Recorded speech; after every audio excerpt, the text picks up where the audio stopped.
Je n'irai pas au ciel, je suis au ciel. Si tu n'es pas au ciel, tu n'entreras pas au ciel. L'évangile qu'on a reçu de nos pères nous a fait comprendre que tu es né de nouveau. La finalité de tout, c'est le ciel. En d'autres termes, ta manière de vivre, de marcher et de tout faire va conditionner ta manière dont tu seras accepté ou non au ciel. À vrai dire, le ciel n'est pas à la fin. Le ciel, c'est au commencement. Yes. Pourquoi? Parce que la plateforme pour vivre là-bas, tout en étant ainsi, c'est la plateforme qu'on appelle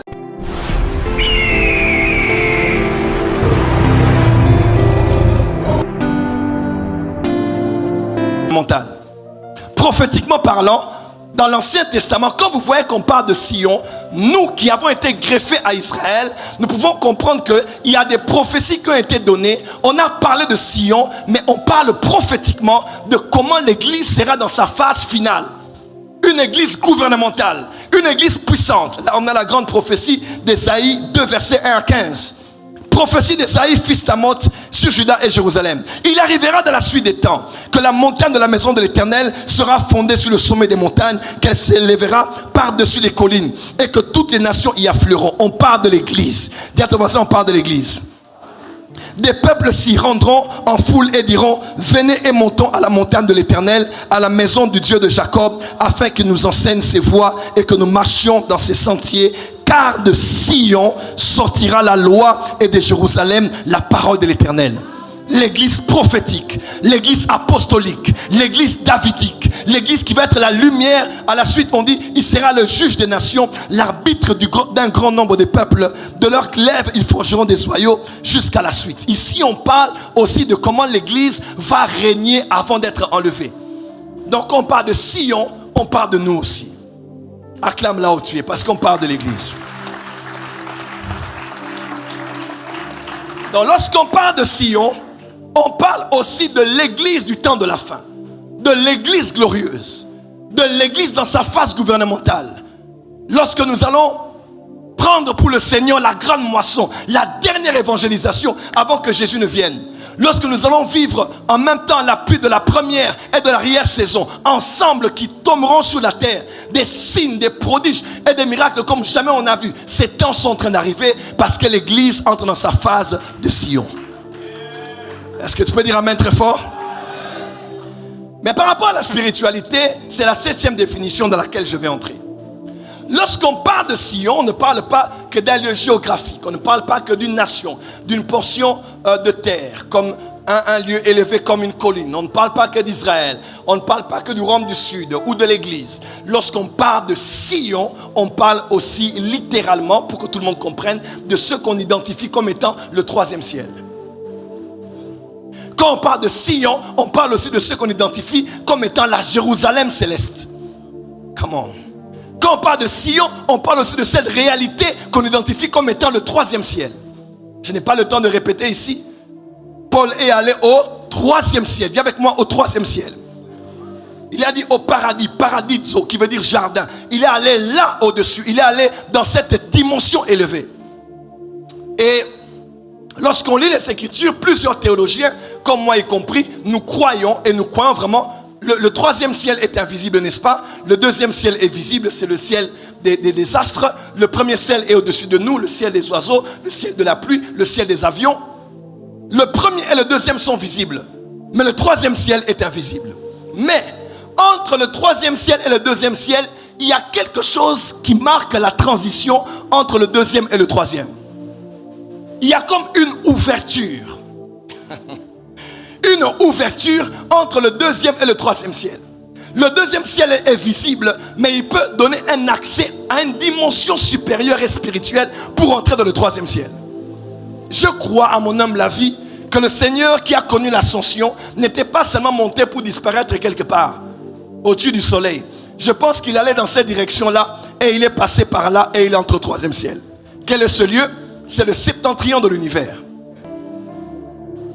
Job 26, 5 à 7. Pasteur Ramazani. Ésaïe 14, 12 à 15. Prophète Gratien. Psaume 48, 1 à 3.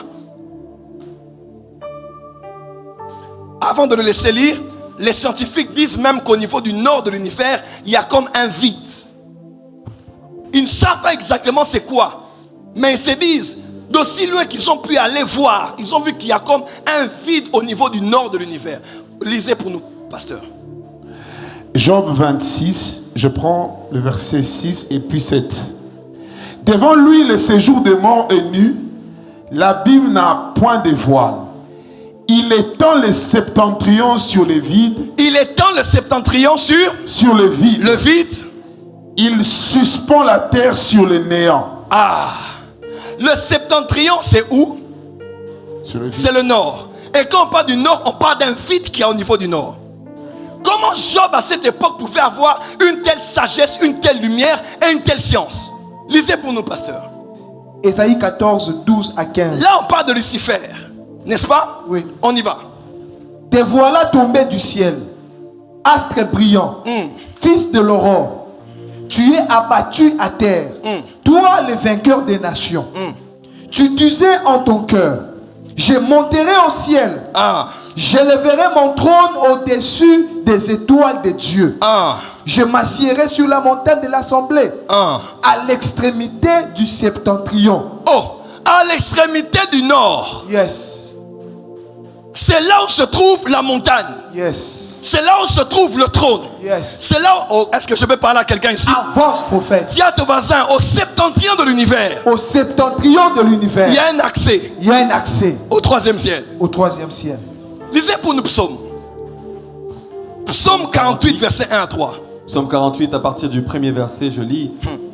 L'Éternel est grand. L'Éternel est grand. Il est l'objet de toutes les louanges. Il est l'objet de toutes les louanges. Dans la ville de notre Dieu, sur sa montagne sainte. Dans la ville de notre Dieu, sur sa montagne sainte. Belle est la colline. Belle est la colline. Joie de toute la terre. Joie de toute la terre. La montagne de Sion. La montagne de Sion. Le côté septentrional, c'est la ville du grand roi. Où se trouve Sion? Au côté septentrional. C'est là où se trouve là. La ville du grand roi. Dans Hébreux 12, qu'est-ce qu'on dit? On dit, mais nous sommes approchés de Sion, de la cité du Dieu vivant. Yes. Dans la ville de Jérusalem. Dis amen bien. Frère, dans la loi de la bipolarité, autant il y a une Jérusalem terrestre, autant il y a une Jérusalem céleste. Autant il y a eu l'Éden sur la terre, autant il y a eu Éden au ciel. Oh, tu n'as pas dit amen. Yes. Et ce lieu au troisième ciel, c'est toute une cité. Waouh. Connais-tu des cités sur la terre? Des villes? Moi j'en connais. Washington, Paris, Londres, Kinshasa, Abidjan ou encore Mujima, Douala, Yaoundé, N'Djamena, Cape Town, Johannesburg. Quelqu'un peut dire amen? Quand on parle de cité, on parle d'un territoire, on parle d'habitation, on parle d'organisation. Laisse-moi te dire, il y a Sion qui existe de l'autre côté. Amen. La réalité, la vraie réalité n'est pas celle-ci. La réalité est la vraie réalité et celle qui est là-bas. Et ce soir, Dieu emmène l'église non seulement à atteindre la dimension gouvernementale, mais être connecté à Sion. Yes. Oh, dis amen très fort. Amen. Dis amen très fort. Amen. Voilà pourquoi j'aimerais dire quelque chose de fort. Le ciel n'est pas à la fin, le ciel est au début. L'évangile qu'on a reçu de nos pères nous a fait comprendre que tu es né de nouveau. La finalité de tout, c'est le ciel. En d'autres termes, ta manière de vivre, de marcher et de tout faire va conditionner ta manière dont tu seras accepté ou non au ciel. À vrai dire, le ciel n'est pas à la fin. Le ciel, c'est au commencement. Si tu n'es pas au ciel, tu n'entreras pas au ciel.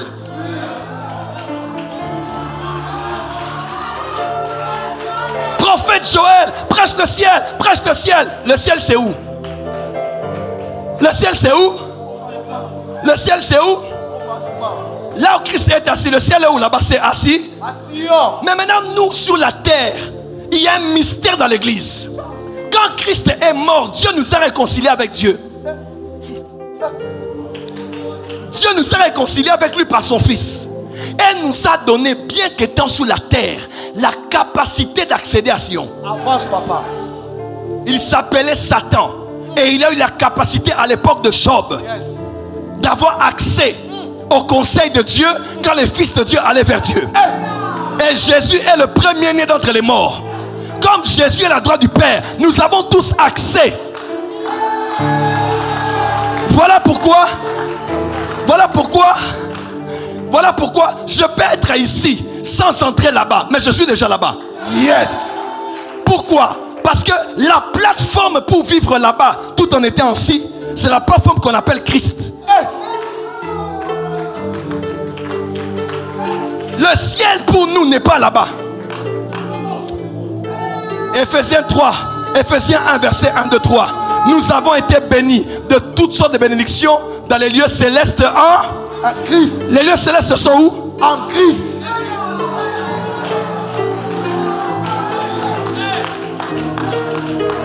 La spiritualité christique nous emmène de vivre à Sion tout en étant sur la terre. Oui, c'est encore, papa. Oh my God. Avance, papa. C'est très fort. Les lieux célestes sont en Christ quand on n'est pas encore allé là-bas physiquement.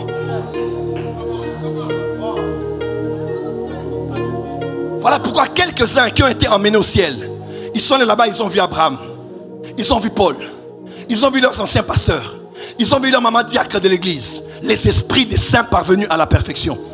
Certains ont vu le Seigneur, le médiateur d'une nouvelle alliance. Certains ont vu le cœur des anges. Pourquoi? Parce que ce sont les caractéristiques de Sion qu'il y a là-bas. Le temps est arrivé où l'église sur la terre doit devenir Sion. Elle doit vivre sur la terre des chrétiens mariés, avec des enfants, travaillant, mais vivant simultanément dans deux mondes.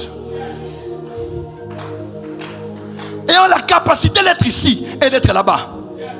Le ciel n'est pas la finalité de l'église. Le ciel est au début de l'église. Et si tu n'es pas là-bas maintenant, tu ne seras pas là-bas plus tard. Et cet évangile de croire que le ciel c'est la finalité nous a enlevé de notre vraie nature et des bénéfices qu'on a eu maintenant en étant sur la terre.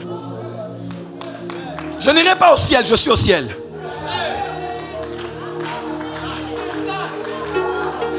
Notre vie est cachée en Christ, en Dieu, dans les lieux. Dis à ton voisin, j'ai deux passeports. Je suis ici. Je suis ici. Et je suis là-bas. Et je suis là-bas. Dis à ton voisin, je suis ici. Je suis ici. Et je suis là-bas. Et je suis Dis à ton là-bas. voisin, je suis d'ici. Je suis d'ici. Et je suis de Sion. Et je suis de Est-ce que Sion. le vrai sionisme est là ce soir? Est-ce que le vrai sionisme